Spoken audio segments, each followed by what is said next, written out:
Hello YouTube and welcome to Bubble Hearthing. I'm Bubble and today we're going to be reviewing all of the red cards for the core set 2021, or M21 as you see right over that direction. Should be pretty cool, hopefully. I do like red a little bit. I prefer blue cards. I already did those already though, so red. Hopefully with the speed of red we can do things very quickly, get some quick hits, get them done, get out of here. Who knows, I got my Moltres here for extra, fire energy. Let's get things started. Alright, Battle Rattle Shaman is a 4-mana 2/2. It's a goblin, so, goblin people like it. Some goblins have some fans out there. At the beginning of combat on your turn, you may have target creature get +2/+0 until end of turn. So, as far as limited goes, I don't really care for this card at all. It doesn't really do too much. It does it has a recurring effect, so you get to do that every single turn, which is nice. But the fact that it only has a 2/2 body, you're really not gonna be necessarily attacking with that. You can have it buff itself, which is kind of nice. But beyond that, it's only alright. I mean, it's slightly better than your average bear, so for that reason I'll give it like a 2.5 out of 5, but otherwise not a huge fan. In constructed, rather, I feel like the aggro decks are faster, even though aggro isn't really a big thing right now. It's just like a weird mid-range red card, which I don't think is great. This competes for the same kind of 4-mana slot as, I know actually Anax comes out on turn 3, but still, Anax is like around there. Torbrand, certainly. Embercleave is another really popular one, so this does not compare favorably to those two. Therefore, or those three, depending on if you count Anax or not. Therefore, I'm going to give it a whopping 0 out of 5 for constructed and move on. Bulltown, a 3-mana 2/2. It is a dog. Dog matters, okay? Listen, all dogs matter, and all dogs are good boys. Therefore, 10 out of 10. 10 out of 5. Oh my goodness. No, it's a 2/2 haster, and when this creature attacks, other creatures you control get +1/+0 until end of turn. This is so much better in my mind, obviously, in my eyes, than this one. This is one creature gets +2/+0. This thing says everything. Not this creature, obviously, it buffs other creatures you control, but still, I think this is so nice. The fact that it has haste, really, is actually the thing that pushes it over the edge. If this had haste, cool, I could see it. You go, you put it down, something gets buffed, maybe its own thing comes down. It's basically a 4-mana 4/2 haster. No. But this thing is fantastic. I love this card quite a bit. Therefore, in standard, I'm going to put it like a 2 out of 5. Yeah, I think it could see some play. The fact that it's a dog, actually I'm going to put it 3 out of 5 because it's a dog. I don't think the elemental thing matters at all. We were past Risen Reef days, but the dog thing is legitimate. Beyond that, it's a little slow again, but it's not 4 mana. Like 1 mana makes a huge bit of difference, I'm going to try to say. The difference between 3 and 4 is like the difference between 1 and 2. Actually, not 1 and 2 is a huge difference, and 3 and 4 is not as big, but that's a whole other mana theory, I guess, or whatever the hell you want to call it. But yeah, I really do like this card quite a bit. Oh, I didn't even say unlimited though. Still pretty good in limited. I would say, geez, like a 3 out of 5 in limited. It's like 2.5 out of 5, 3 out of 5 in limited and in standard as well. So this card is quite nice there. Moving forward, Bone Pit Brute. 6 mana 4/5. Sounds bad. That has menace, and when it enters the battlefield, target creature gets +4/+0 until end of turn. So this only happens 1 time when it enters. I mean, I guess if you bounce it and replay it, you can use the effect again, but you really want to bounce the 6-drop? Probably not. I mean, you can with that blue legendary dude. Oh, bounce your creature and draw a card. So the sheer fact that it is a 4/5 with menace in limited means it's probably like a 3 out of 5 right there, just because it's a top-end thing that you can use to, potentially close out the game, or just get that last few bits of damage in there. It can target itself, but unless it has haste by some other effect, it's not actually going to matter. So you want to have something else with there, and you can buff up a little dude. If you got a 1/1, something that's a 5/1, and your opponent most likely will feel inclined to block it. Pardon me there. So that's pretty nice there. That's why it's like a 3 out of 5. Sorry, not limited. In standard, it is a 0 out of 5 because even if you're going big red, there are better big red cards. They don't see any play. Oh, this guy. Oh, Brash. He's a funny Brash. Look at this guy. You hit like a kobold. Oh my god. Okay, so 5 mana 1/1. Indestructible. The stats don't really matter. I mean, you'll see that in a second. Whenever Brash Taunter is dealt damage, it deals that much damage to target opponents. Keep in mind this does target, so if your opponent has protection from red or protection from Brash Taunter, which you guess you could get with Ruined Halo, so there you go. Or if you have protection, or if you have hexproof, this card cannot target, if they have hexproof, this card cannot target them. So where does it go? I guess it just goes nowhere. This card is still indestructible, but the damage just poof into thin air. Or target a different opponent. Just look across the table and see, you there. You just took 5 damage. Why? He attacked me and I blocked, and he has hexproof, so it's on you now. I'm like, oh, dang. So, yeah. Let's see there. And then the other ability, you can pay 3 and tap it and have it fight another target creature. So that's nice. I actually think this is better than it seems. Unfortunately, there are a few, like, what, Grasp of Darkness is in the set, which is just -4/-4. There's a few minus abilities that would be able to kill this through it being indestructible, as well as a few exile effects, where there's the one where you exile and make an angel, although I wouldn't mind having a 4/4 angel instead of this thing. There's the other one where, you know, pay 5, exile it, make a 1/1 soldier. So there are ways to remove this. Indestructible is not exactly, you know, invincible, we'll say. But it is very nice, and if your opponent doesn't happen to have those, like, you know, the handful of cards that deal with it, then you basically stop them from attacking with, like, their biggest dude. Or they attack with 2 huge dudes, and they take half the damage. I actually think this is very, very nice in Limited. Standard, get out of here, it's useless. But in Limited, I'm going to put this at, like, a 3.5 out of 5. I think I would take this in most situations. The only downside is, of course, it doesn't have flying at all, so anything just flying over top gets through, and you're like, well, damn, wish I had a Moltres on my side. So 3.5 out of 5 for that. Not quite 4 because it's not like crazy insta first pick, oh my god, it's lovely, but it still gets the job done, as opposed to Burn Bright, which gets nothing done anytime. 3 mana, we've seen this before as a reprint. Creatures you control get +2/+0 at instant speed. Standard, limited, I mean, limited 1 out of 5, maybe you want to do it if you have enough little guys that are low to the ground, or if you just have enough flyers where you can just keep them going and then suddenly have a bunch of flyers that probably can't be blocked. Any standard is useless. Okay, Chandra, Heart of Fire, there we go. You see her back there? Well, she's over here now. I should have put like a fade on that just to make it a little less jarring, like, ooh, there she is again. Alright, anyway, 5 mana Planeswalker, begins at 5 loyalty. And it's worth noting here, she has well, I mean, it's the wrong direction, but +1, +1, -9. So the first 2 abilities are both +1. Cool. The top ability, discard your hand, then exile the top 3 cards of your library. Until the end of turn, you may play a card exiled this way. Note, you still have to pay mana costs, or whatever cost it is to cast the card. So it's basically you draw 3 cards to the turn, then you get rid of them. To a degree, of course, they don't go in your graveyard, so, oh no, you can't use that good old, not Experimental Frenzy, but the one where you play it and it has Jumpstart and you can play it again and draw cards and stuff. Whatever, the sees no play anyway. Right, the second ability is, again, +1, and you shock something. Just put a shock on a Planeswalker. Cool. Shock on a stick. Lovely. And the final ability, search your graveyard and library for any number of red instant and/or sorcery cards. Exile them, and then shuffle your library. You may cast them this turn, and you add 6 red mana to your mana pool. So that is not too shabby. The thing I actually can appreciate about the ultimate is that it doesn't immediately just win the game. Like with, you know, old school Teferi Hero Dominaria, you ulti, basically you take a couple turns, you win the game, you're just exiling everything.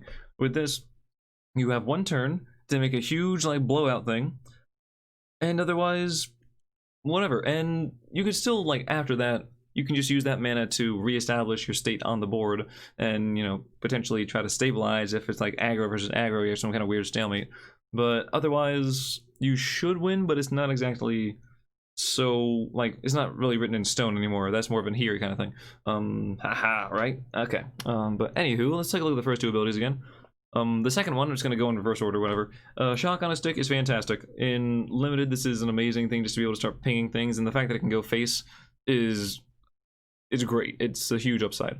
It means that you're never going to run out of things to do. If you don't want to use the first ability and start exiling all your deck, then you can just keep pinging things, which is fantastic. And talking about exiling your deck, so the top ability there, no, it does say discard your hand. So this isn't really going to see too much play in like control decks, if any. In fact, they're probably just going to use the old Chandra, the M20 Chandra that's unconjurable, which hasn't seen any play anyway, but you know, maybe they do. But beyond that, you do discard your hand, exile the top 3, you can play them. That's a really nice thing. It's like a, you know, bonus light of the stage sort of thing. Solid ability, nothing wrong with that.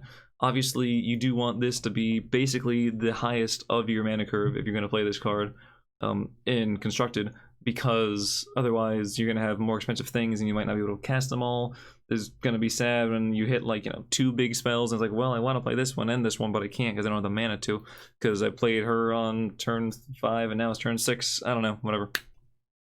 It's also nice that if you play her on curve, you can use the second ability and don't necessarily have to just +1 to keep her alive and discard your hand, you know, because say they have enough damage out there. Anywho, onto the rating portion of this thing though. So in limited, I'll say 4 to 5, just because it can continually ping things and get card advantage. The card's fantastic. Temporary card advantage if you do it right. And well, no, it's actually more so permanent if you do it right, because you get to play the cards afterwards.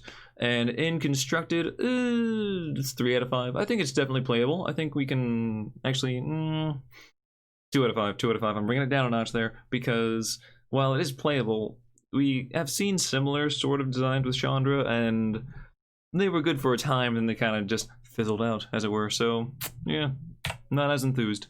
And there's her incinerator to burn me to a pulp now, since that's what you do with things. You burn them to pulps, because I have dishonored her family. Okay. 6 mana, 6/6. Okay. The spell costs X less to cast, where X is the total amount of non-combat damage dealt to your opponents this turn. Okay, so it can potentially be a 1 mana 6/6 with Trample. That's awesome, but let's see. Whenever a source you control deals non-combat damage to an opponent, Chandra's Incinerator deals that much damage to target creature or planeswalker that player controls. So this is a very interesting thing. I mean, you could potentially try to run this with a lot of burn, but considering that red is currently being dominated, is predominantly a creature-based deck now. In the past, sure, you were playing like lightning strikes and wizard's lightnings and, you know, experimental frenzy, like I said, and just going crazy, going for the face all the time.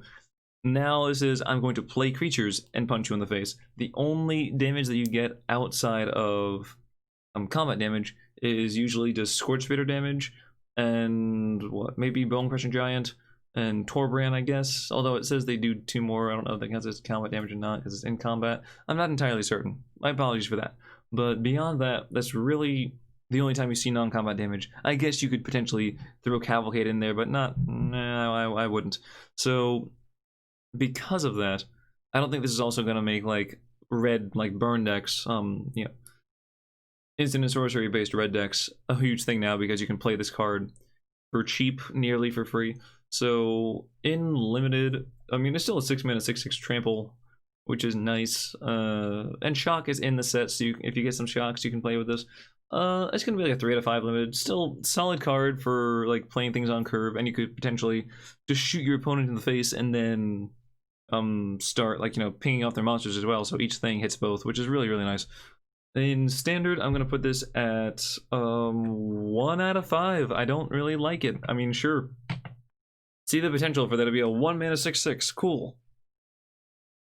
How are you gonna do that much damage? I mean, maybe Cavalcade decks just make this thing go crazy, and you just get your dudes out there, Cavalcade, swing, drop this for 1, and that'll be what it needs. But then again, Cavalcade needs 1 power things, not 6 power things. But it could be a blocker, I guess. I don't know. Okay, Chandra's Magmut. Oh, look at you. That looks like a good boy. That looks pretty nice. They're all good boys. Alright, so 2 mana 2/2. Solid, okay. And it deals, you can tap it to deal 1 damage to target player or planeswalker. So the fact you can target a planeswalker is pretty nice, I guess. Although I much prefer the Prodigal Pyromancer, where you can target whatever you want. But that's what it is. Or Prodigal Sorcerer, because it's blue. They call me Tim. But anywho, in limited, this is, I really wouldn't put this above your usual 2 out of 5 thing. Even though that's what like my standard rating is for just a 2 mana 2/2, because this ability doesn't really do a whole lot. Sure, technically you can kind of, if the game drags on, ping your opponent quite a bit, but there is some life gain in this set, so maybe that's not going to matter too much. And there's only a handful of planeswalkers. Literally, there's that many. 1 for each color. And they are all mythic, of course. Laughs in War of the Spark. But, you know, they are mythic, so don't count on running into too many of those at any sort of draft event or sealed thingy, either in person or online, who knows. And as far as constructed goes, it's just too slow. So 0 out of 5 constructed, but 2 out of 5 unlimited, because it's at least a 2 mana 2/2. And it's a dog. Dog. Alrighty, Chandra's Pyreling. Yes, this is a lizard, which doesn't really have too much support, does it? Anyway, a 2 mana 1/3. Whenever a source you control deals non-combat damage to an opponent, Chandra's Pyreling gets +1/+0 and gains double strike until end of turn. So what does that mean? You have to deal non-combat damage, and it becomes a 2/3 double strike for 2. Now, 2/3 double strike for 2 is very, very strong and limited. That would be like a 4 out of 5 sort of thing. But the fact that you have to follow it up with a spell, I mean, it could be a nice little combat trick. You have this thing, maybe your opponent attacks, or you're attacking, who knows, and you just manage to... Unfortunately, it has to be damage. You can't... This isn't like a prowess trigger. You actually have to be like, okay, you shock this, or I don't know what other damaging cards there are in the set, so shock this. We'll see that. We'll see. We're getting to them, I guess. So not a fan of that at all.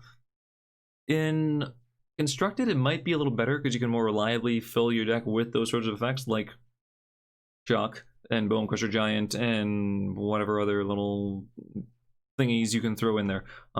It's more easy. It's more easy. It is easier, my apologies, to guaranteed get this effect to go off. Also worth noting that the +1/+0, if you have multiple instances of it, will stack, so that's kind of cool. You can use this as well in a... Oh god, you can use this in the Cavalcade deck to just completely blow out your opponent. Attack, get all the Cavalcade triggers, suddenly there's going to be like a... You know, a 5/3 or a 6 or 7/3. Probably like more like a 5/3 double strike, which is very, very difficult to deal with.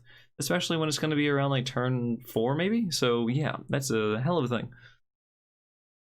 Outside of that though, I don't really think it's going to see too much play, just because again... Non-combat damage, a lot of red creatures running around right now that they don't exactly intermingle so much. Okay. Conspicuous Snoop. This is a card. So 2 mana 2/2, Goblin Rouge. Play with the top card of your library revealed, because why not? You may cast goblin spells from the top of your library. Okay, goblin tribal thing going on, little support there for the gobs. And as long as the top card of your library is a goblin card, let's see, Conspicuous Snoop has all activated abilities of that card. There is, you can just like Google it, like Conspicuous Snoop combo. I think it's in Modern. Is it? Because I know it involves Kiki Jiki, Mirror Breaker, and some other thing. You could use like a Sling Gang Commander, or is it Sling Gang Lieutenant? As well as some other card. I don't think it's Mog Fanatic. I don't exactly recall, but it is some other goblin. And essentially, it's either turn 2 or turn 3 win the game. Which is kind of gross, the fact that you can just do that with some cards that aren't even that, you know, far-fetched to run in your deck. Like, it's not like you're running this super crazy, like, out there, only has one purpose ever card that if your plan doesn't work out, then you're completely screwed, you know? Whereas this, like, at the worst case, it's still a 2 mana 2/2. Okay, in limited, I'm just gonna go ahead and put this at a 1 out of 5. Why 1 out of 5, you might ask? I don't think there's all that many. Like, if you can put a goblin deck together, go ahead, do it, and go crazy. But I don't really think the goblins are gonna be your main tribe in this thing. I think it's more so doggos, just a hunch there. And the reason why it's not a 2 out of 5, even though it's a 2 mana 2/2, is because I value pretty highly information, right? And playing with the top card of your library revealed, as long as the guy's alive, it can hurt you quite a bit. Your opponent can see that, like, oh, I see you're drawing that. Okay, cool. If they see you have a kill spell on top and you get it, and then, like, okay, let me just not play this huge bomb right now unless I really need to. Let me see if I can get you to play that on something else that, you know, I'd prefer you to kill and not my big guy. You know, it's not great. In Standard, I don't think this is going to see much play at all, actually. It's going to be like a 0 to 5 in Standard. In other formats, I'm not as familiar with them. In the formats where that combo is, you know, is available to you, which I don't believe is Pioneer, because I don't think Kiki Jiki's legal in Pioneer. It might be Modern, and obviously if you go back to like freaking Legacy, then yeah, you can play the Legacy. But I can't really evaluate it for previous formats so well. But just for the hell of it, people went all crazy with like Heliod and Walking Ballista and like, oh my god, it's just an infinite combo, you get all the damage and gain yeah, whatever. It didn't actually amount to anything. So I'll say this is a 3 out of 5. No, 2 out of 5 in older formats. I don't care if it's a turn 2 win, you gotta play some weird cards. Is it a turn 2, turn 3? I don't know. Google it, or watch Jim Davis' video where he explains it, which I highly recommend. He's actually very, very well versed in goblins. He's like the goblin master, I don't know, goblin go-to guy. So I highly recommend his channel. But anyway, so oh, look at this, a little 1 mana crash through creatures you control, gain trample, and turn, draw a card. So the last time we saw this was just when like is it Phoenix was the thing, and you would just throw these cards away, basically, to, you know, refill your hand, a whole bunch of cantrips, just to get the requirement for Phoenix to get back from the graveyard. Just, it's cool, but it doesn't really do anything for you. I wouldn't play this in Limited. I would actively not want to put this card in my deck, so 0 out of 5 that way. If you have any prowess, maybe 1 out of 5, but I feel like there are better cards you can use, just because Trample only affects your opponent's life total, right? If it was the one that gave First Strike, I think it's like Rally the Forces or something. Maybe not. But there is a version of this that gives First Strike. It might cost 2 mana though. I think it costs 1. Then that would be higher up there. That'd be like a 2 out of 5. Not quite 3, but it'd be 2 out of 5. But this just gives Trample, so 1 out of 5 in Limited, strictly if you're getting Prowess. If not, get out of here. And in Standard, we already have it. It doesn't see any play, and I don't think it will. Alright, Destructive Tampering.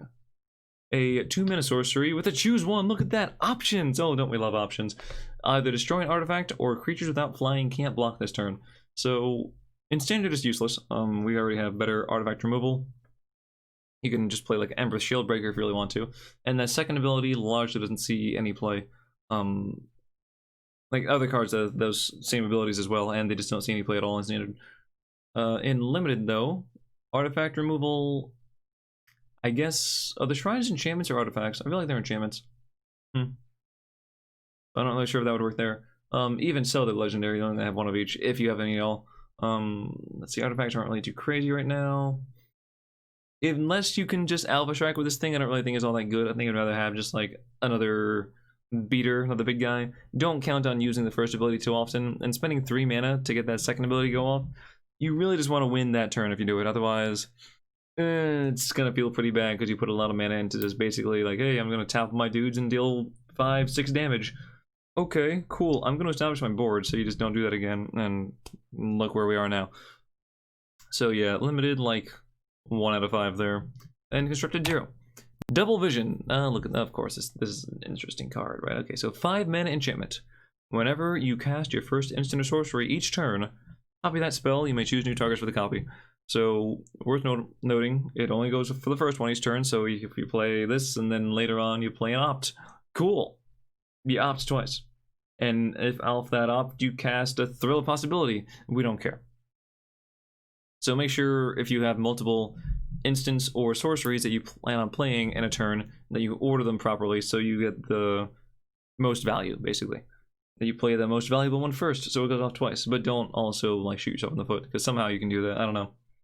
Murderous Rider gets copied plenty of times with Lucky Clover, and they take like 4-6 damage with it and die. I'm like, oh right, that does happen. Let's see. Beyond that, in Limited, don't do. This is 5 mana past your turn, so yeah, don't even bother. It'll feel nice if you get to like untap with this, and then you play some kill spells or some draw spells. Like, oh my goodness, yeah. Then you just get like free kill multiple things. So for that reason, I'll give it like a 2 out of 5.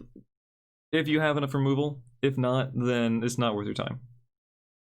In Standard, it's a fun card. It's a meme card. It's kind of like a, you know, kind of thing. You throw it into some kind of janky deck and you have a good time and you have make a few laughs. Otherwise, I wouldn't bother. So 0 to 5. All right, Fiery Emancipation. You have a 6 mana enchantment. If a source you control will deal damage to a permanent or a player, you know how there's plenty of things in Magic that like double your mana or add more mana, like, you know, or double counters or whatever. And then Nyx Bloom Ancient, I believe, came out, and it was like all your lands trapped for triple because I am tree. So this is all your damage does triple because I am lava, essentially. Although it might be underground, so it's actually magma. There you go. But it's called a meteorite until it leaves the ground, and then it just, I don't know. Anyway, so if a source you control will deal damage to a permanent or player, it deals triple that damage to that permanent or player instead. It's worth noticing, sure, worth noticing, whatever, that this is one-sided. If your opponent shoots you in the face, you get shot. If you shoot your opponent in the face, they get shot, and then they get shot 2 more times. So, also that is one instance, it's not like making copies of the ability, because I might have just made it sound like that. But it is really, really nice. I mean, shock, deal 6, cool, alright. If you have enough of that, that's awesome. Also, it's worth noting that it is not like non-combat damage, so you just swing in. It does have to, let's see, damage to a permanent or player. Yeah, so it can hit creatures, it can hit planeswalkers, absolutely. So if you have enough creatures in your deck. Or burn. If you don't have too much removal, maybe. I don't know. I actually really like this card the more I think about it.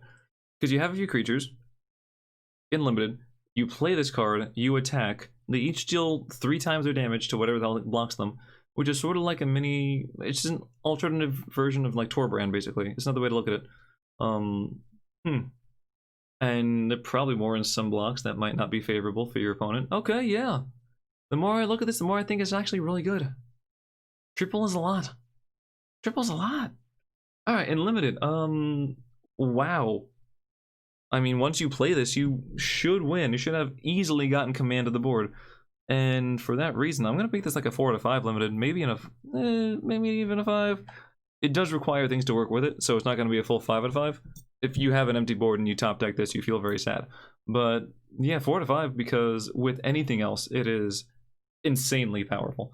And in standard, no, because Torbrain comes out on turn 4, which is 2 turns before this would come out, and usually you win by like turn 4 or turn 5. So no. It's fun though. It's fun. So I'll give like a 1 out of 5 in standard just because it's fun value. Okay. Furious Rise. Oh, look at that. That's what's her name, right? Clothis. Yes. She's still upset. She's like, Elspeth. Anyway. Calyx, why aren't you any good?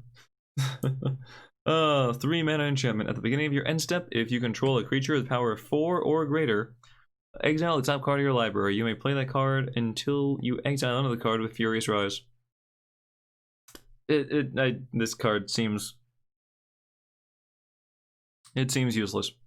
I do not like this card at all for what it does. I'm gonna just go ahead and say, like, we already have, what is it, Macabre Waltz or whatever? Theater of Horrors in standard, which exiles the top card of your library each time, and then when you deal damage to your opponent, when you trigger Spectacle, you can play those cards, which keeps them in that separate like little area, and you can play any of those cards, not just one at a time. So that's the 0 play. So 0 to 5 in standard, and I'm gonna go ahead and just give it a 0 to 5 in limited as well. I don't like it. I mean, you have to have a big creature, a medium creature, and then you exile things, and then maybe you want to get another one, maybe you don't. Who knows?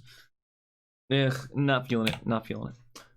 So yeah, 0 to 5 both ways. Yes, cool. All right, Fear of the Bitten. It costs 1 red for 1 mana. By the way, we're reviewing red cards, so it's red. Cool.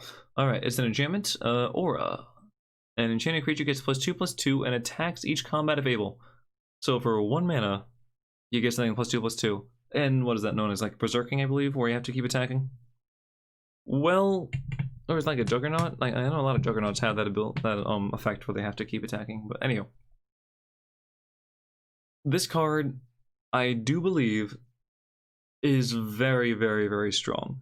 Not to be underestimated at all. I mean, if you get this, say you're playing standard and you just drop a freaking Fervent Champion, like they do every single time, because why wouldn't they play a Fervent Champion turn 1? They always have it. Even the Scorch Pitter's fine, but you play Fervent Champion, sure, hit that one. They either play a second Fervent Champion, or they just play this thing, punch you with a 3/3 first strike now. Cool, that's lovely. I guess I'll take the damage because I didn't have anything on turn 2. And then they just play that at the stage and they hit like a land and a steam can or something like that. I don't know. So yes, in limited, even though it opens itself up for 2-for-1s, the fact that it only costs 1 mana, and if you can just get it to be played early, and there's already first strikers, and then there's double strike and whatnot, in red in the form of Embercleave. This card is fantastic there. I'm gonna just go ahead and say, oh boy, 3.5 out of 5 in standard, because I don't want to quite give it 4, but I think this card is very, very strong. In limited, I'll go ahead and give it the same rating there as well, just because you have to play it in the early game. If you play it later on, it's okay as well. Nah, limited, yeah, 3.5 out of 5 still limited, because this is a solid card. Just be careful, be knowledgeable, be conscious of who you put this on. Do you necessarily want to put this on your big guy so that they have to block the big guy, otherwise they die? Probably. But do you want to keep someone back as a blocker? Then don't put it on that one. Very simple. Very simple. Alrighty. I say very simple, it's not that simple. He said it was so simple, but I'm confused. Alright. Gadrak the Crown Scourge, a 3-mana 5/4 flyer. Oh boy, wow, would you look at that. Well, that's it guys, 5 out of 5, we're done. Oh wait, there's more. Can't attack unless you control 4 more artifacts. Oh, well that kind of sucks actually. That actually really brings me down. At the beginning of your end step, create a treasure token for each non-token creature that died this turn.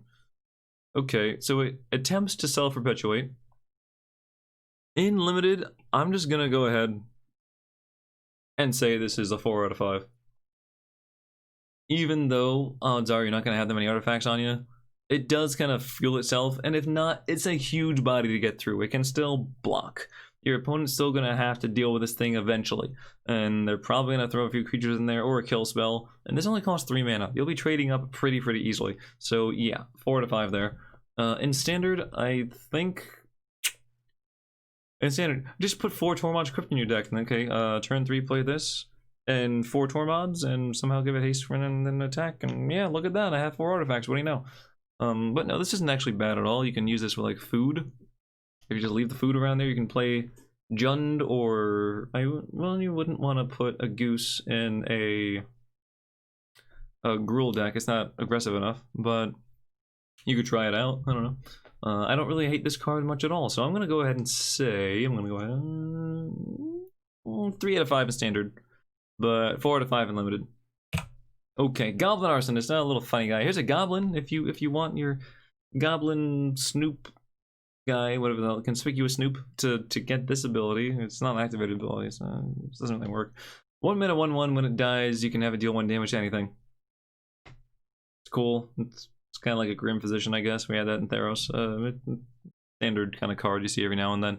I do have a bit more of a liking for this because back when I first started playing Magic, this was in one of the first decks that I made, which pissed off many people. Not this card in particular, but the deck. It was an Izzet control deck, and people hated it because it did a very good job, actually, in our little friend group, you know?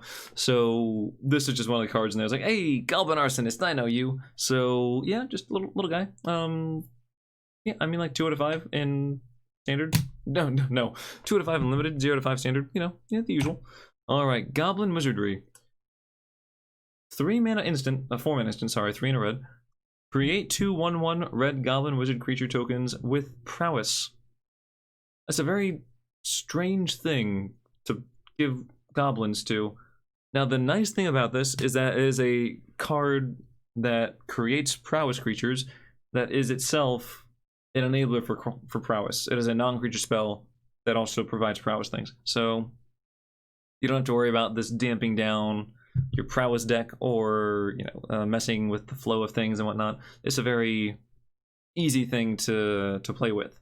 However, 4 mana when you're getting prowess and this is like an aggressive sort of thing, this is not by any means like, hey, I get 2 Monastery Swift Spears now. Yeah, on turn 4, get out of here.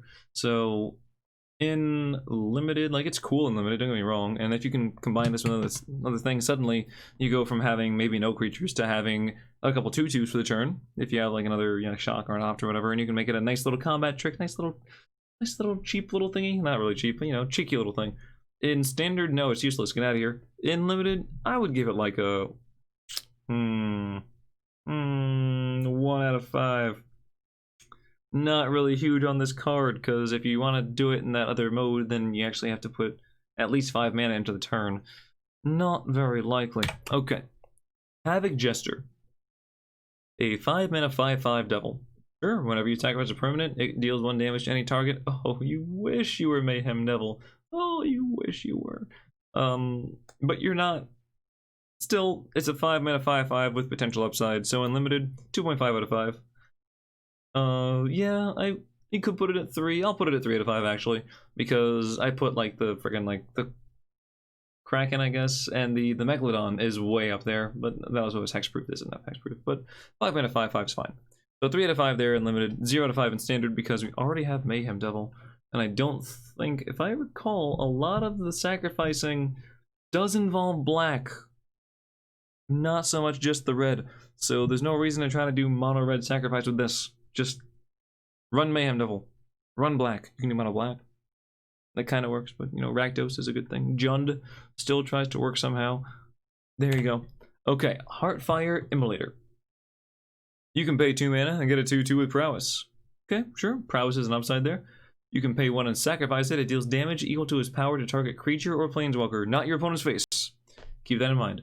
But this is a cool card. Definitely pretty nice there. Unfortunately, the way it works is you can't really... I mean, I guess you could block one like creature that's just out of range of this thing, and then use the sacrifice ability to kill something else, and you effectively remove one threat and you stop one for the moment.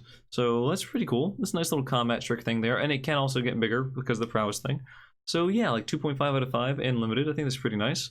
And it has a 2/2 body to work off of, instead of like a 1/1 or 1/2 where like really needs to get something going. Like you play one thing, sure, it's a 3/3, respectable. You play another thing, and now it's a 4/4. Now you kind of have a threat for the turn at least. In standard, I don't really think prowess is gonna actually see anything. So 0 to 5 in standard, I don't think it's really it's not back in full force. Hellkite Punisher, 7 mana 6/6 flying dragon. Dragon, I guess, does matter because Baneslayer Angel's in the set, but whatever. With fire breathing, for those of you who aren't aware, that second ability there, you can pay a red and give it +1/+0 until end of turn. That is known as fire breathing. That's really nice and limited just because it's a big flyer that can buff itself, so like 3.5, maybe even like a 4 to 5 in limited, even though it's fine. Yeah, 4 to 5 limited, totally. In standard, it's terrible. It's 0 to 5. You would rather just play a Skargan Hellkite. I would rather play Shivan Dragon, but that's not happening anytime soon. So yeah, I believe that sounds about right. Yeah, cool. Moving forward, Hobblefiend, 2 mana 1/2 with trample. You can pay 1 sack a creature and put a +1/+1 counter on Hobblefiend. Worth noting that it is a counter, it is not just a buff for the turn. Now, it's also very much worth noting that the cost to put the counter on there, it is sack a creature, unfortunately, but it's, you know, a typical cost for this sort of effect. But the mana that you need is colorless mana. Not colorless. It is generic mana, meaning you can easily put this in a multicolored deck and still use the ability reliably. It's not just you need to pay 1 red. It's like, oh, well, I really want this red to keep this, you know, there's other thing going off for prowess later, but this guy wants it to eat the creature. Do not sleep on this card. I think this card is actually very, very nice.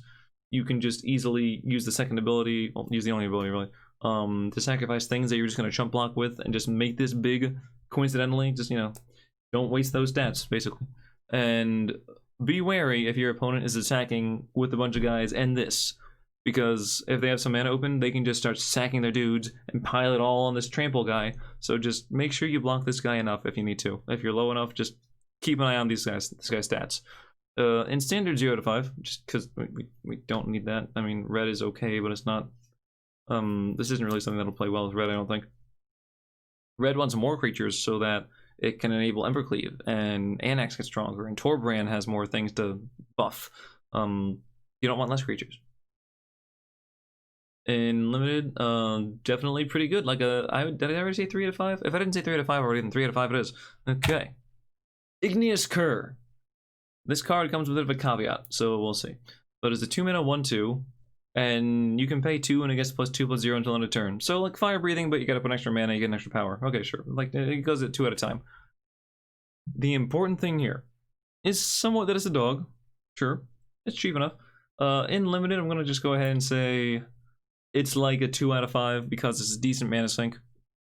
It gives you a reasonable return on the mana you put into it, as opposed to things costing like 5 mana, give this +2/+2. It's like, what? No, I can just pay, like, you know, this and give it the proper stuff. However, there is a card, Alpine something or other, not Alpine Watchdog, although that is the accompaniment to this one. But there is a card that costs 1 white and 1 red. It's a Boros card, where it actually will pull Igneous Cur and Alpine Watchdog from white out of your deck and essentially draw 2 cards, but those 2 cards are these 2 dogs. For those reasons, I already said in limited it's like a 3 out of 5, right? Yeah, because you can just buff it up a bit. In standard, I'm going to try to make this deck work. At least for the early access event, I'm going to give it a solid attempt. And we'll see. But with that, we'll see. I'll give it also a 3 out of 5 in standard as well. Maybe it'll work out. I really hope it does, because that'd be really kind of cool. Because it just reminds me of Squadron Hawk back in the day. Oh, yes, control decks, I love them so. Anyway, Kinetic Augur. It is a 4-mana star 4. Oh, yes, star powers activate. Woo! With Trample. Kinetic Augur's power is equal to the number of instant and sorcery cards in your graveyard.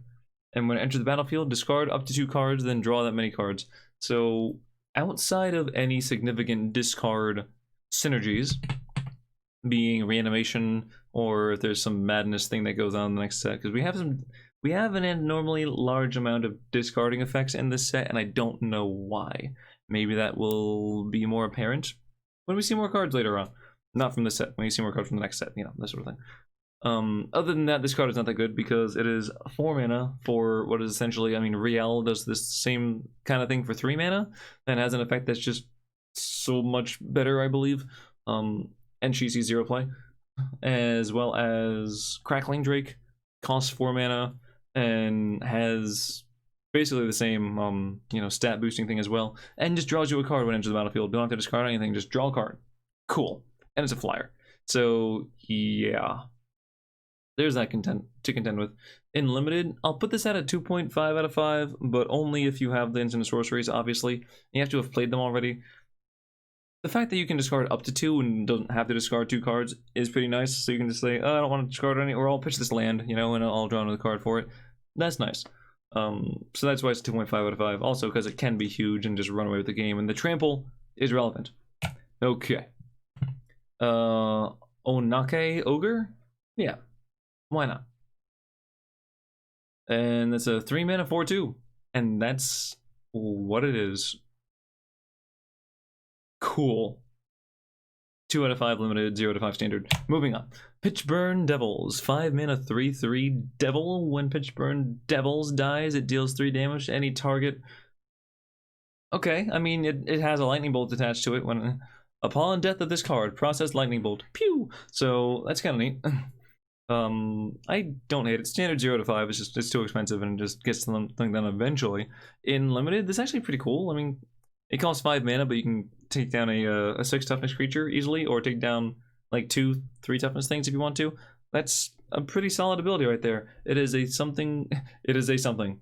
That is something for your opponent to be concerned of, or to be very, very aware of when they go to attack, or when they go to use any sort of like removal. It's like, hold on now, this thing's gonna shoot something when it dies. I gotta plan around that a little more. So yeah, I'll put this at like a 3 out of 5 in limited. It's a bigger thing, doesn't actually have a huge effect, but is enough to warrant attention. Sanctum, these are enchantments, they're not artifacts, therefore that other thing earlier on that can blow up artifacts can't blow up shrines. Cool. Sanctum of Shattered Heights, well, not paying. Well, yeah, it's a 3 mana enchantment. A legendary is one of the shrines. For those of you that aren't familiar, there is a shrine for every color in standard. In the past, in like around Kamigawa, they were called Hondens, or Hondens in pronunciation. There was another cycle of shrines for each color, but just 1. So now there's going to be 2 shrines for each color if you want to make a shrine deck, especially in historic, or that's an arena only, you know, game type. I believe maybe they're available in modern. I don't know. Legacy, obviously, but I don't know if Legacy Shrine's going to even be a thing. Anywho, you can pay 1, discard a land card or a shrine card, and this deals X damage to target creature or planeswalker, where X is the number of shrines you control. Note, it cannot shoot people in the face. Feels pretty bad. And limited, 0 out of 5. Get out of here. It's terrible. I think you can find a better use for your lands. Like, even in this case, either hold your lands or play them. Don't do that. Don't discard, pay 1, discard a land to deal 1 damage, because that's probably what you're going to be doing. If you have at least 3 shrines, maybe, but I wouldn't do that. In standard, it's tough to say if like a shrine deck is even plausible, but this is your removal, and I even don't like this one. Of course, if you're running a shrine deck, you're going to run each shrine anyway, so I'll give it a 1 out of 5 there, but it's really not a lovely effect at all. But the haiku is nice, so you know, you got that. Okay, Scorching Dragonfire, cool, solid card, already in standard, pretty, just really good removal. In limited, yeah, it's like a 3.5 out of 5, maybe 4 out of 5, 3.5, because dealing 3 damage is good. It's not going to take care of the bigger threats unless you combo with like a creature or 2 of these maybe, and it's a common, which is really awesome, so it makes your opponent think about it. Do they have 2 mana open? Can they kill my creature? I don't know, maybe. And the extra exile thing is just icing on top.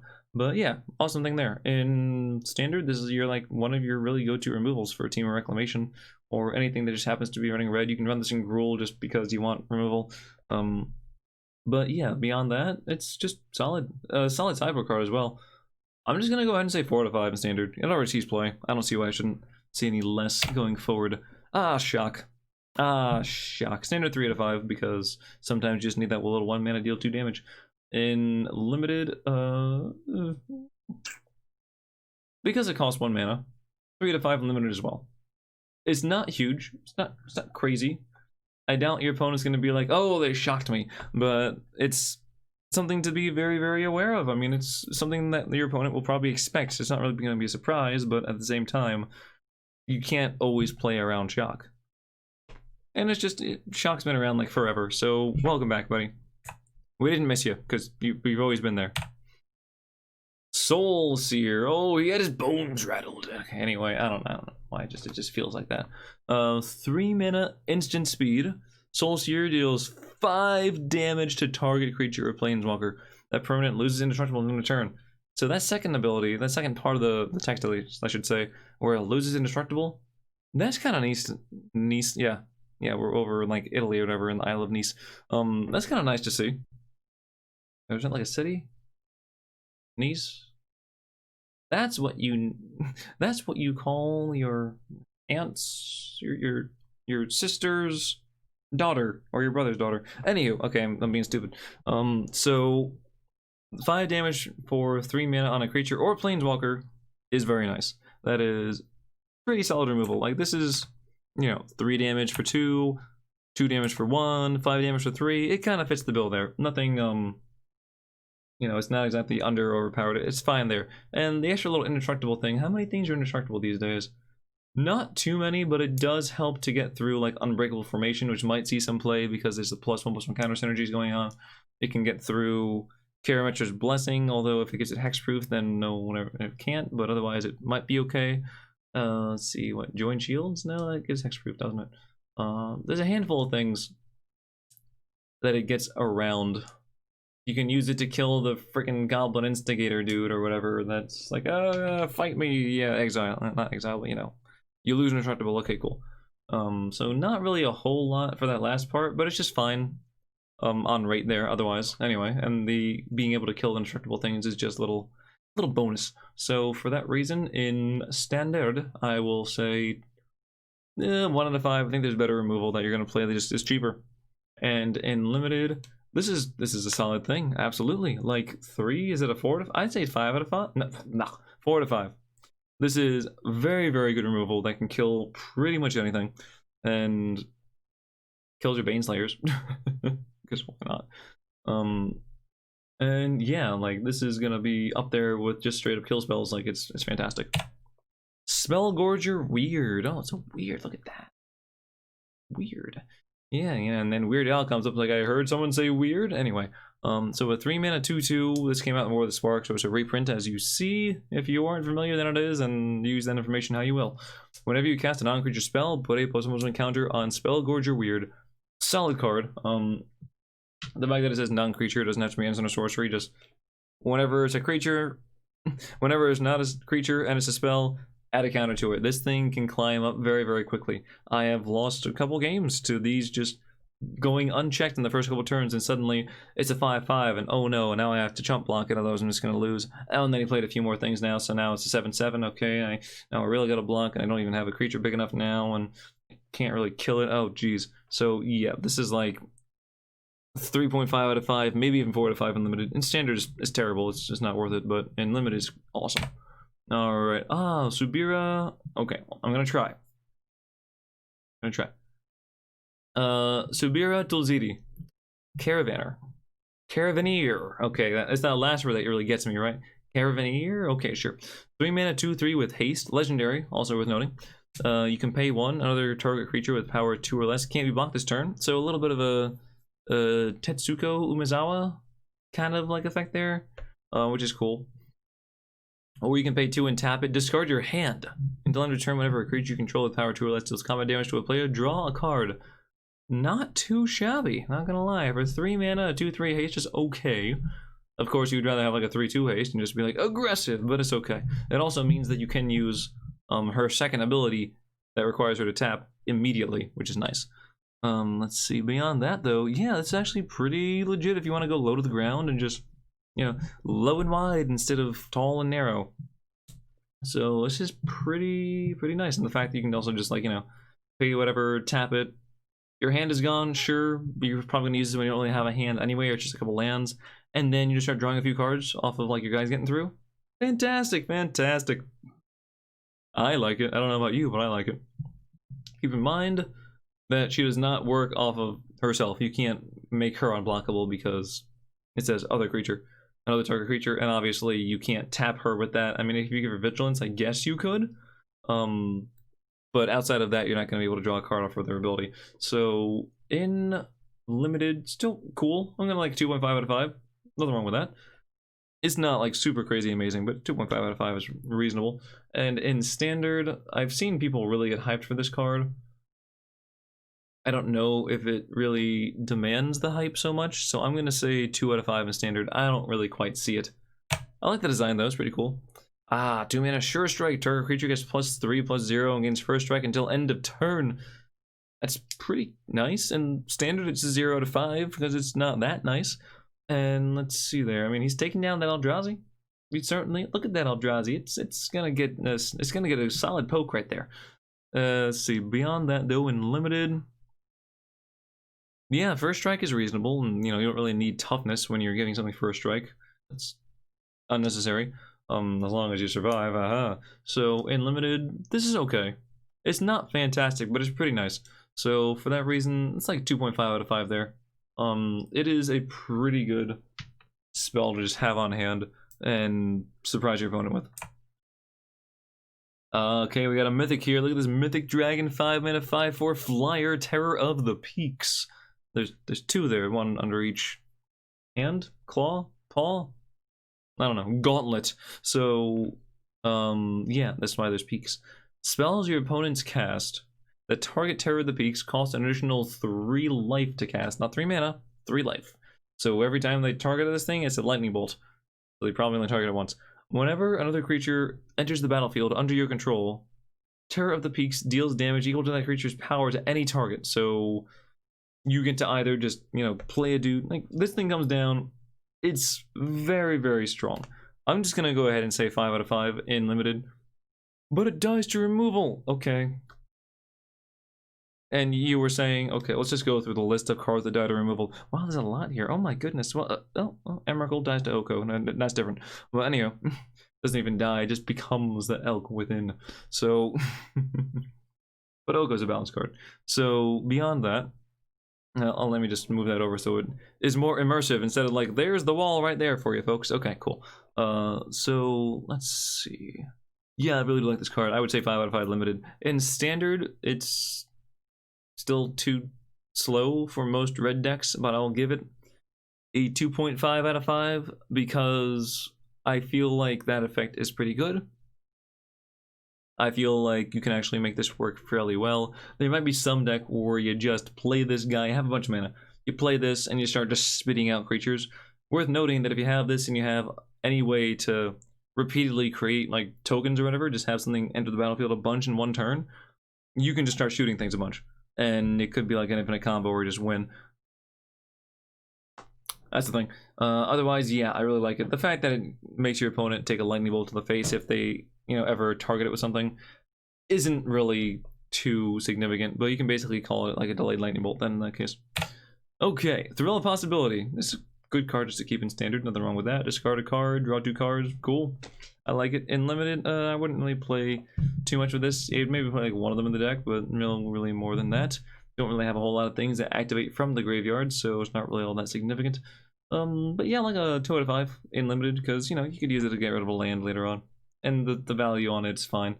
In standard, it doesn't really see too much play right now, but where it does, it's just, again, is it Phoenix? Potentially, I don't really run into this in Dredge, because Dredge is like a mono blue thing. Dredge, right, I say. So, yeah, like 1 out of 5 in standard, 2 out of 5 limited. Okay, Traitor's Greed. For 4 mana, you gain control of target creature until end of turn. Untap it, it gains haste and add 2 mana of any one color. So you got Active Treason, but it costs 1 more, but you get 2 mana back. So it kind of only costs 2. That's neat, I guess. It's not really all that exciting, but I mean, are you going to be able to do anything with that 2 mana? Who knows, maybe. The fact that you could just play Active Treason for 3 is pretty significant. The upfront cost is just lower, so that's why it was kind of better. I'm going to put this at like a 2 out of 5 in limited. I don't really think I'm going to be taking this card all that often. Also, there aren't too many sacrifice effects, so you're not really going to be able to get rid of the creature before it goes back to your opponent. In standard, it's a 0 out of 5, because Act is a 0 out of 5. It's completely overshadowed by Claim the Firstborn. Okay, Transmogrify. Oh, look at you. Actually, it's Transmogrify, not Gify. Okay, cool. Gif. Damn. Alright, so 4 mana, sorcery, exile target creature. That creature's controller reveals cards from the top of their library until they reveal a creature card. And that player puts that card into the battlefield and shuffles the rest of their library. So this is Polymorph, if you're familiar. But in red. Because I guess red could use a Polymorph, who knows. In limited, no, this is horrible. I would even go so far as to say 0 to 5. You're playing a few creatures. There's a decent chance that you get a creature that's basically the same, and you just wasted a card, similar stats, or it's just gonna be worse, and you feel really bad for it, don't you? So I wouldn't ever take this card in limited unless I was trying to rare draft for whatever reason. Unless it was last pack passed to me. Yes. In standard, I do like this effect. It's kind of like the whole Luca thing where you minus and you go through, find a creature with higher stats. Of course, this is just any creature, the first creature you run into, so you can't just have a whole bunch of one stat and then a few of the other one. You, for the most part, just want to have a whole bunch of token generators and then like 1 or 2 big creatures that you're looking for. And considering the big cats from Ikoria aren't really all that great, the Godzillas haven't really seen too much play. Even Yadaro, unfortunately, kind of didn't make the cut. And we don't have any Emrakul level threats, basically. Agent of Treachery was the go-to, and he has since been a little too treacherous. He's been booted. So I really don't see this seeing any play in standard either. I'm going to say 1 out of 5 because I really like Polymorph decks, and the one deck where I actually really tried to make the deck in paper and go to an actual tournament was a mass Polymorph deck, so it has a special place for me right now. But that's the only reason why I give it 1 out of 5. 1 for nostalgia. Turn to Slag. Not sure why this is even in this set, honestly. 5 mana, deal 5 damage to target creature. Destroy all equipment that was attached to that creature. We got the Soul Seer, or I think that's what it's called. The one that instant speed for 3 mana deals 5 damage and gets through indestructible things. This just destroys equipment at sorcery speed. Eliminated 1 out of 5. It's removal, but it's gonna take your whole damn turn. And don't account for your... I'm not counting on the creature you kill with this having any sort of equipment. In standard 0 out of 5. If it was an instant speed thing, cool, you can kill the thing with the Ember Cleave and get rid of the Ember Cleave too. It would still see 0 play. It would have to have a few mana things knocked off its cost before it actually saw any play in standard. So yeah, 0 out of 5 standard, 1 out of 5 limited because it's still removal. Turret Ogre, don't know what you're doing here, but you're still fighting off those Eternals, I think that's what it's called. The God Eternals, there's the Army of Eternals, the zombies from War of the Spark. Anywho. 4 mana, 4/3. With reach, and when it enters the battlefield, if you control another creature with power 4 or greater, it deals 2 damage to each opponent. It's fine. I mean, 2 out of 5 unlimited, so 4 mana, 4/3. Reach doesn't really matter. I mean, it could be... Actually, I'll give it a 2.5 out of 5. 3 is a very easy number to get to as far as like dealing damage. This thing might not survive all that much, but the fact that it has reach and there are a decent number of flyers in the set means it's a relevant thing. He is a relevant blocker. In standard, get out of here. Unleash Fury, look at that, and I'm gonna punch you in your cow minotaur mouth. All right, anyway, actually, it's more like a bull or like an ox kind of thing. So for 2 mana, you get instant speed, double the power of target creature until end of turn. Well, that's great if your thing has enough power, but if it doesn't, that's pretty bad. Keep in mind, this does not give your creature double strike. That is a completely separate ability that has a similar end result potentially, but this is basically like a 2 mana, you 2 for 1 something. You lose your creature, you lose this card, and you kill your opponent's creature. You can use this just to get whatever extra damage through, and suddenly your opponent just dies. And there's going to be those cases where you swing for 5, and it's like, okay, sure, I guess I just take that. Play this, you take 10 damage. Oh, damn, I'm dead now. And that'll feel pretty good. So for that reason, I'll say, yeah, like 1.5 out of 5 in limited, 0 out of 5 in standard, because Embercleave exists. Okay. Volcanic Geyser also does not give trample. That's just the thing with Embercleave. I keep associating Double Strike with trample. So I associate this with Double Strike, and then by the transitive property, this with trample. So, or is it the commutative property? I don't know, one of those. So that's just something I have to force out of my mind. Okay, it's done. I did it. That was it. Cool. Volcanic Geyser, we're almost there. Trust me. Like, we're in the V's right now. In case you haven't noticed, these are alphabetical. So we're so close. All right. Pay 2 red and X. Instant speed deals X damage to any target. So Fireball's fallen a long way, but the fact that it's an instant speed thing is pretty nice. I don't hate this at all. I think Unlimited this is a 3 out of 5. The fact they have to pay 2 plus whatever instead of just 1 plus whatever, sure, but it's really fast and a solid mana sink, and you just top like this like halfway through your game, and you might just be like, oh, tap 7, deal 5 to you, die. What? Yeah, or just remove their big threat. Like, it's very versatile. You don't even have to use all your mana. You can just use a little bit, and this will use whatever. Cool. In Standard, this gets largely just overshadowed by Expansion Explosion. Right? Yeah. So I had to make sure that was the right split card because I was thinking about something else for a second there. I mean, sure, this does cost 2 less, I guess, to do the damage, whereas Expansion Explosion is, you know, the explosion portion is 4 colored mana, X. This is 2 mana, X. So, is that relevant? Probably not. Probably not in the least. So 0 out of 5 standard. But like 3 out of 5 limited. I like it. Volcanic Salvo. I think this is the last one. Is it? Yes, it's the last one. Cool. And it costs 12 mana. But it costs X less, or X is the total power of creatures you control. At least it's not the strongest creature you control, because some of them are like that. It's like, okay, so I have, like, you know, this guy and this guy have a, you know, I have a 5/5 and a 4/4, so this costs 5 less because 5 is the highest number. No, this one actually costs 9 less, so it means it's 3 mana. What does it do, though? Deals 6 damage to each of up to 2 target creatures and/or planeswalkers. That's good. That is not bad. That is good.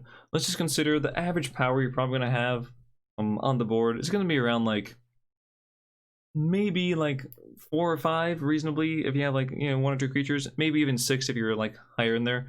So let's just say 5. So this would cost 5 and then 2 red. So it would cost 7 mana to basically kill 2 creatures. And you can also have planeswalkers if they're out there. You have that and or ability. So you can potentially hit 4 targets. Not very, very extremely unlikely to happen in a limited sense, but it's still pretty cool. In standard, it's a 0 out of 5 because you don't really need to do that. But in limited, it's pretty nice when you have that stalled board state. Suddenly, you get rid of your opponent's 2 biggest things, maybe the planeswalker, and you're having a good time. And it probably didn't cost too much for you either. So yeah, I'm gonna give this like a 3 out of 5 in limited. Just keep in mind you need to have bigger creatures. Or just more creatures, but you know, bigger is probably where you want to be. Focus, you camera. I know this is definitely helping it focus, 100%. Alright, and without further ado, we have reached the end of the red review, just over an hour again. I guess that's just how long it's going to take. That's just how we do around these parts. So, thank you very much for watching this. Hopefully you enjoyed it. Maybe you agree, maybe you didn't. That's okay. Either way, I'd like to hear about it. If you want to put something in the comments down below, cool. If you want to join my Discord and message me, or you want to check out the early access streamer event coming out on the 24th, I'll be glad to have you there. Stop by, say hello. I'll give you a code for a free card. Who knows? I will do that actually, but you know, whatever you want to do. So, yeah, and let me just know what your thoughts are for this new set coming out. I'm pretty excited, mainly for discontinuity. I'm sorry. I'm gonna be playing the card. Anywho, also the dogs. Yay! Everyone loves dogs, right? Okay, so. Without further ado, once again, good night or good morning, depending on where you are in the world, but as always, good luck.